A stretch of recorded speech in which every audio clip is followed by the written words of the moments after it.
বাহ, তোকে তো খুব সুন্দর দেখতে লাগছে, চল তাহলে বেরোই। সুন্দর লাগছে না, কিন্তু কিছু একটা কম লাগছে জানিস তো। এই জায়গাটা এখানটা কিছু একটা হলে মনে হয় বেশি ভালো লাগতো, তাই না? ভগবান ভগবান ফেলেছে কাঠ পাল্লায়। কিরে, কেমন লাগলো আমাদের বাড়ি? বাড়িটা খুব সুন্দর হয়েছে, তবে জানিস তো বাড়িতে না কিছু একটা অভাব আছে মনে হচ্ছে। কিসের অভাব? আমার মনে হয় তোদের বাড়িতে একটা বৌমার অভাব আছে। হ্যাঁ, ভগবান ভগবান ফেলেছে কাঠ পাল্লায়।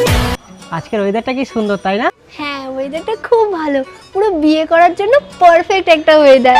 ভগবান ভগবান ফেলেছে কাঠ পাল্লায়। আচ্ছা, তোর কি বিয়ে ছাড়া কোনো কথাই মাথায় আসে না? হ্যাঁ আসে তো, এঙ্গেজমেন্টের কথা। দেখ আমার আঙুলটা ফাঁকা ফাঁকা লাগছে। ভগবান ভগবান